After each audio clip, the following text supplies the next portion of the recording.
Lagyan mo. Ito. Ang pakto. Woohoo! Sino, ano, at saan ang pop and happening ngayon.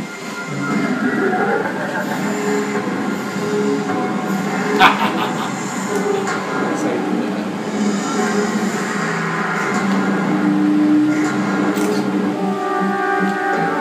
Tara! Basic!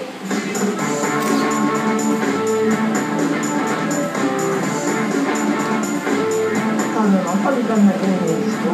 Inis? Ano ba ito mag-inis niya? Paano sa peanut ko? Ay, good!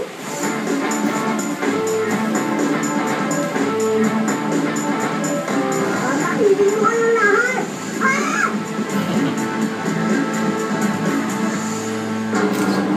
Tuwing undas, sama-sama nating ginugunita ang ating mga mahal sa buhay na yumaw na. Pero matapos dumalaw sa sementeryo, isa rin itong okasyon para magsalo-salo at tumahay.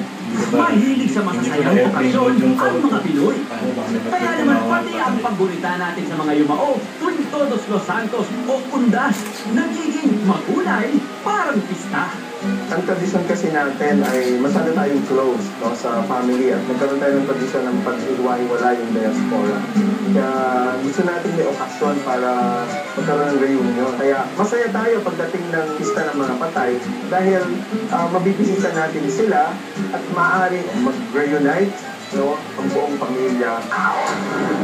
Naghanap ang pop top ng mga restos na ilang minuto lang ang layo sa pinakamalalaking mga sementeryo. Alin kaya sa mga ito ang pop o flop?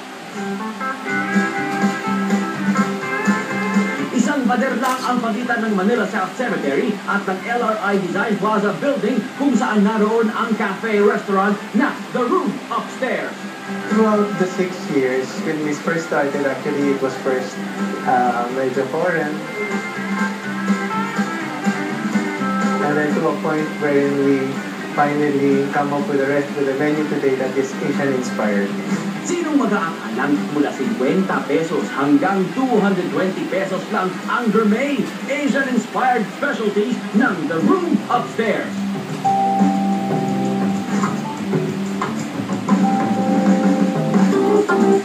Dalawang minutong lakad lang mula sa Manila North Cemetery, makikita na ang Red Dragon Restaurant. Sa halagang 168 pesos lang, may hanggang 25 Chinese and Filipino dishes nang naghihintay sa iyo. Eat all you can dining experience talaga. Red Dragon Buffet started 4 years ago. Our store open is 10 to 2:30. And afternoon is 5:30 to 10.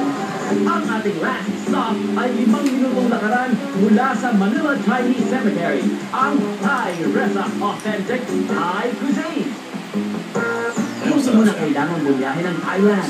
Sa halagang 30 pesos hanggang 150 pesos lang, busog na busog ka na sa authentic Thai recipes ng Thai Resa. Thai Resa offers authentic Thai cuisine for less. It's like a Thai street food.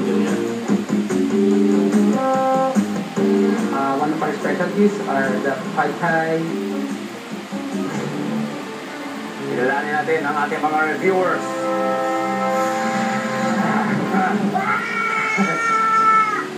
Ang tatlong Pop Talk reviewers na hindi naman masyadong pinarir ang kanilang Halloween look. Ang ating celebrity reviewer ay isa ng institusyon sa larangan ng Pinoy horror film na recently ay nagbida na rin sa kanyang sariling pelikula na 6 Degrees of Separation from Lilia Puntabay at nanalo pa ng Best Actors Award.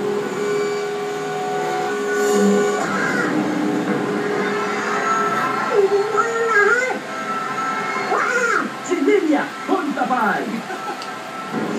Susunod naman ang isang mommy na tuwing undas ay dumadalo sa kanyang limaong ina sa Manila North Cemetery at isa ring call center agent, si Gracie Ann Barcelona.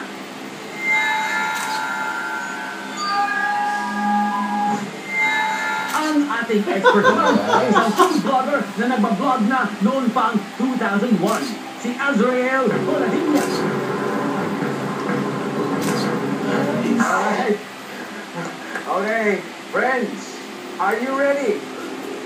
Expectations nyo, mami, sa ating kakainin mga pagkain.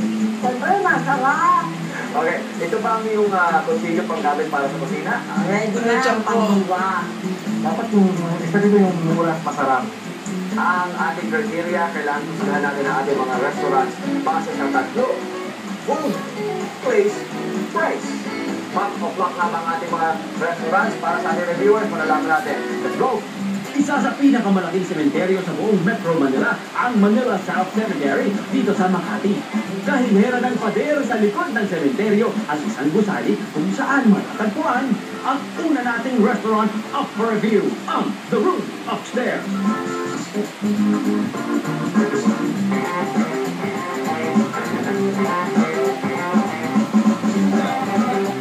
Pwede rin itong puntahan kung ikaw ay galing sa Landmark Makati. Sumakay ng jeep papuntang Pure Gold PRC at dadaan na yun mismo sa harapan ng LRI Design Plaza Building. Perfect spot place daw ito para sa mga pamilya naghahanap ng kakaibang dining experience. Kaya, reviewers, let's go! Magkakasip. Kakain lang tayo eh. Ganyan talaga dapat. Halika na rin. Gutom lang yan. Let's go.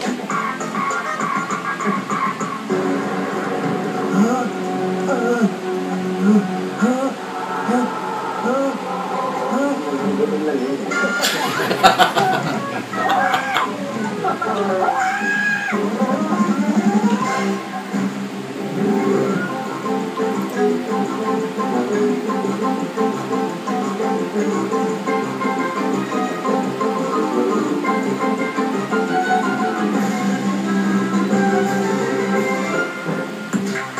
Unang tingin, aakalain mo isa itong furniture shop o art gallery dahil sa artistic finds sa buong paligid. Pero ang mas nakaaagaw ng pansin at pang-amo.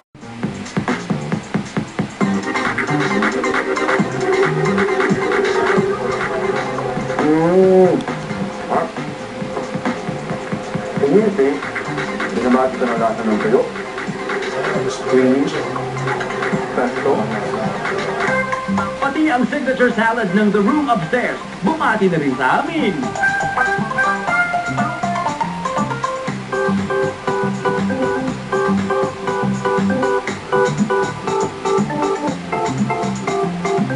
Mga alagad na gutom, narito na ang specialties ng The Room Upstairs. TRU salad, Singapore-style laksa noodles, lemongrass pork loin chops, crispy fried chicken and sweet chilled plum sauce, and chicken and vegetable spring roll. Pasta for Italia's long life and long career. Long. Come on. So, tita, talagang hindi talagang sikat na sikat ka, lalo na kapag ka-Halloween ano.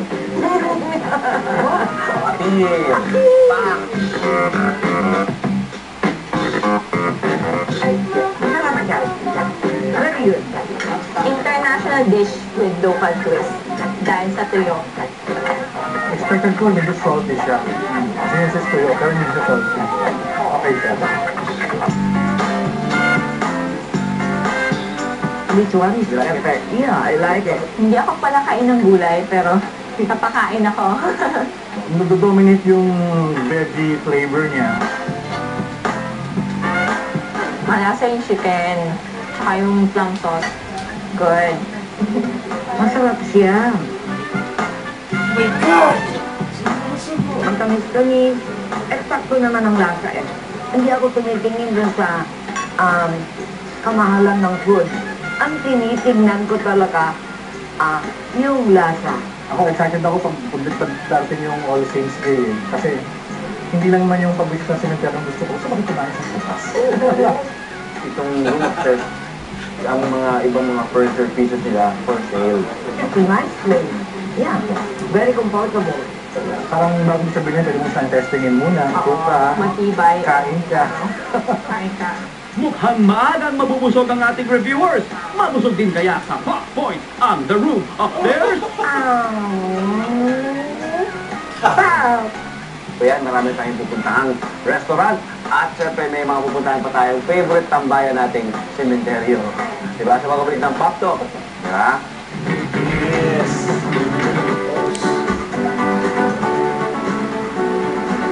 Delicious. Ang sarap naman. Gucci, made of flour, and linga. Oh, come on.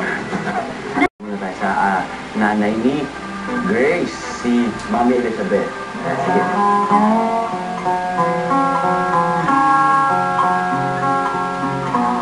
Oh, don't worry, Mami. Ikakain ka namin, ha? Ay, nakita ma. Okay? Sasalit ako sa iyo, dadalan kita ng pasalubong. Very good. Okay. Ang pangalawang kainang malapit sa sementeryo na ating re-reviewin ay ang Red Dragon Buffet Restaurant. 2 minutong nakaraan mula sa arko ng Manila North Cemetery, mararating na ang Red Dragon Buffet Restaurant sa N. Amoranto Street sa Quezon City. Kung galing ka naman ng Santa Cruz o Blumentritt, sumakay ng jeep na Retiro at binabasa N. Amoranto. Dadaan na yun sa harap mismo ng Red Dragon. Welcome to Red Dragon. 168 pesos ang kanilang buffet. Wow! Dami, oh. Maganda. Dami, oh. 20 to 25 Filipino and Chinese dishes ang sasalubong sa inyo sa buffet table ng Red Dragon. Kaya mga kampon sa kainan, eat all you can na! Tara, let's eat! Ano oras yung May di ka sa kampon ha, Mami ha? Yeah, really. Long life. Akalain mo meron tayong patatin. Patatin. For variety of Chinese food. This is very, very good. Why na? Pito sharpet.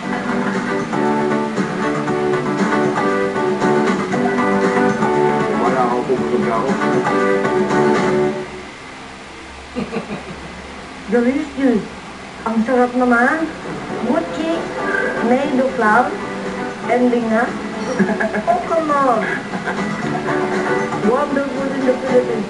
Kaya huwag na nating patagalin pa. Tara, let's eat.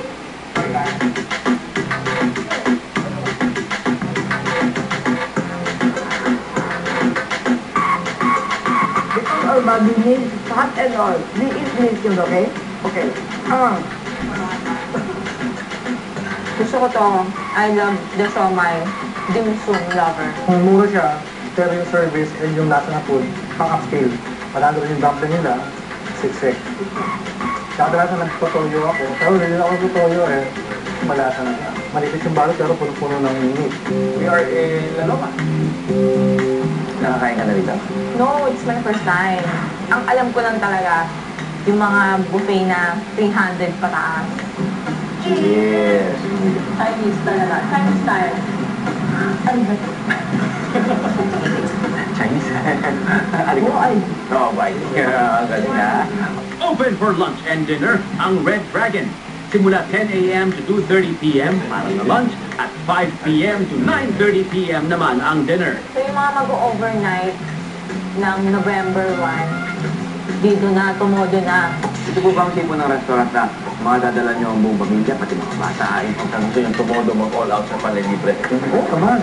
Kasi mura na, ang dami pang pagkain. Meron silang kids rate. So, 100 lang yung pang kids. Alam mo, may hinihiling sana ako. Sana lang, palitan na image ko. Please. Ano ba yung magiging image niya? Sexy. Mababay ka laptop, okay? Ito na ang pantay para sa araw ng mga patay! I'm a fan of this peanut sauce. Ako yung start ako.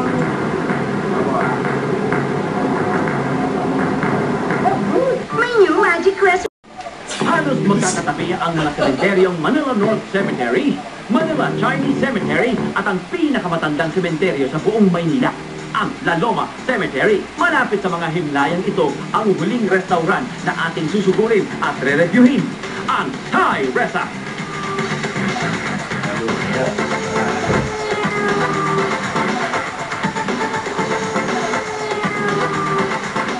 Kung galing ng Blumentritt o Divisoria, sumakay ng jeep na Retiro Baba sa kahilera ng mga parisan sa La Loma, ando na mismo ang Thai Resa.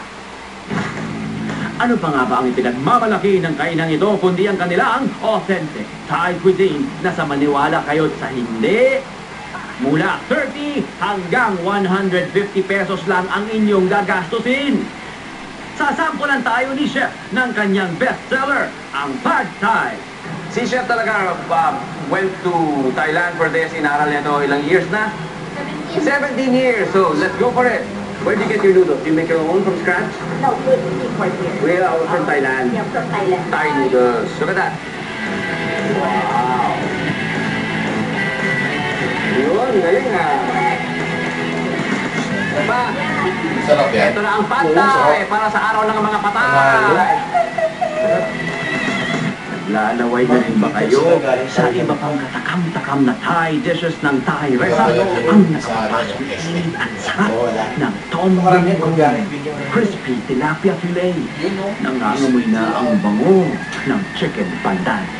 With matching catfish with green mango salad, squid with basil, at malutong-lutong na spring rolls. Kaya reviewers, simulan na ang paghahasik ng laging ng galing sa pagtikim. Gusto ko yung lasa ng pad thai nila. I was expecting na medyo dry yung noodles pero sobrang wet siya and super soft. Peanut sauce nila, may peanut and then meron din spring. So, ibang level, may ibang dimension. Nakaiba. Para product ng peanut sauce. Lahat na lang, sinasawsaw ko. Yeah. Da. Ako yung cellphone.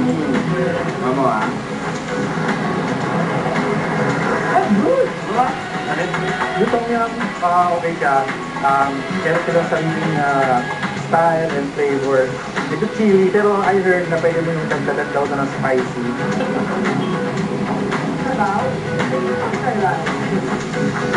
Maasim na ang hang. Kinikiliti niya yung nila ko. Yung basil with squid, salted chili siya. Pero yung chili niya sa mouth lang siya nag-stay. Kaya in a few minutes, kain ulit. Anong presyo? Kayo makaka-explore. All of the dishes are 30 to 150. Napakamura. Pasok. Pak na pak. Sa budget. Pak na pak. Pasok sa mga, di ba? Talilya? Also, I like yung kitchen nila. Yeah, so you see, so you know, walang hanky-panky that goes into your food, di ba? Into the preparation of the food. Kung sawa na kayo sa Filipino food, hulong bahay, yung makatry ng ibang dishes, okay to na sa Manila. Lalo na ngayon sa Halloween and All Saints Day, galing kayo ng cementerio. Hindi Talilya din pala na very adventurous pagdating sa pagkain, ha? So you can eat anything. Nalahin ko po, na-istorbo yata namin ang pagkain nyo. Mawalang galang lang ho. Anong masasabi niyo po sa hinain sa inyo ng Thai Resa? Ayun naman pala, pop din kaya ang Thai Resa para sa dalawa pang reviewers? Ang ating mga kampong ng kainan maghahabag na ng kanilang final verdict. Kapabalik ng pop.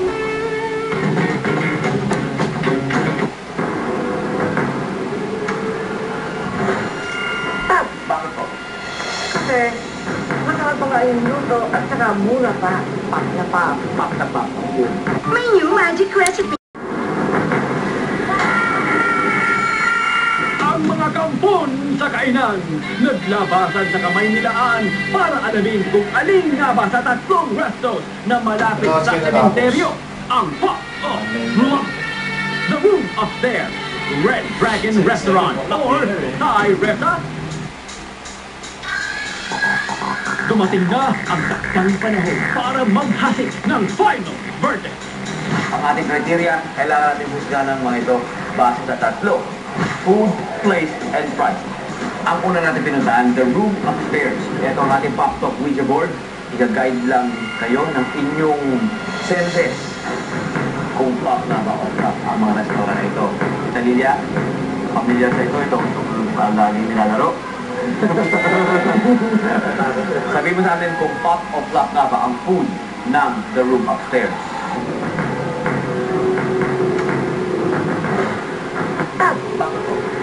Kasi masarap pa nga yung luto at saka mura pa. ang place na yon, napakaganda. Malaki siya. Ang favorite ko sa lahat sa the food upstairs is laksa pasta. Sweetness and tanginess. Pop na pop. Sa akin, ganun upstairs. May hindi ako kumain eh. Nasa lasa talaga yung food nila. Pop na pop pa rin. Gusto ko talaga yung concept nila na furniture, nag-design sila. Pop, pop, pop. For 220 pesos. Malaking serving na makukuha mo. Ang The Room Upstairs ay nakatanggap ng kauna-unahang 9 pop points. Natin na tonight pop ba? Pati tayo. So, dumako naman tayo sa Red Dragon dyan sa may Manila North Cemetery. 168 pesos ang kanilang buffet. Kadabra. Kita kulang ba? Lahat na lang. Elemento. Ikaw na gumagawa. Wala ang kadlasa ng Pilipino. So, para sa akin, pop. Since buffet siya, balik ka lang ng balik. And I especially like yung dumplings. Pwede nang sumakay ng any place. SM, Manila, Blumentritt, any direction. Kaya, pop again! Pop! Pop! Relax. Relax. Mamaya.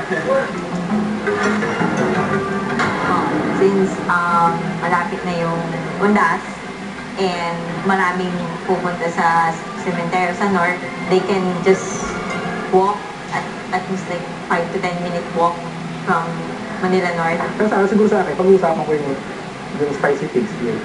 Sarap na pop ang food. Pupuntahan ko talaga siya. Kahit malayo, kahit parang sila yung hidden gem sa Manila na may 168 pesos na buffet. 9 pop points na rin ang Red Dragon. Eh, ang ating Thai Resa, 9 pop points din kaya ang kanyang maging kapalaran. Diba? O sa kabilang buhay rin kaya. Kanyang verdict. Oh, Raymond! Pop! Ang place, kahit medyo may kalitan, maganda. Ang lasa talagang masarap. Pop yung peanut sauce nila. Sa Thai Resa, nakuha nila, well, not 100%, pero para sa akin, panalo, napasok na sa panlasa ko. Ang maganda rin dito, pwede mo pakistamay sa kay Chef Teresa, kung gusto mo ba na maanghang, matamis-tamis, or maasim. Super pop talaga. And Resa is actually Thai for fresh harvest. Parang siyang local tapsihan, madaling puntahan, 100 lang ang pera mo, makakakain ka ng Thai food sa Thai Resa. So, top siya. Pop na. Good deal na yun para sa akin. Overall, ang nakuha ng The Room Upstairs ay 9 pop points. Ganon din ang Red Dragon Restaurant, 9 pop points. Ang Thai Resa, 9 pop points din. Lahat sila perfect. Sa tatlong pinuntahan ninyo at nakainan, ano ang pinaka-para sa inyo? Ang sabi nyo, talagang ito na yun. Okay. The Room Upstairs. Thai Resa. Thai Resa. Please follow me on Twitter at Kuya Tony Pet. Hanggang sa susunod na pagkikita at sama-sama pag-review, ako po si Tony Pet Gaba. At ito ang Popto.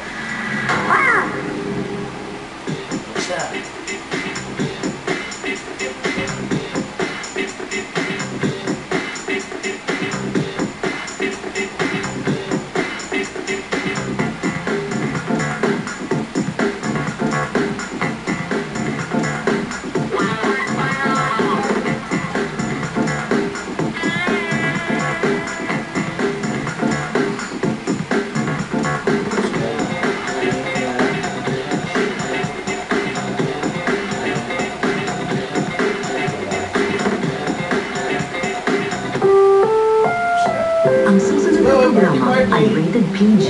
Patnubay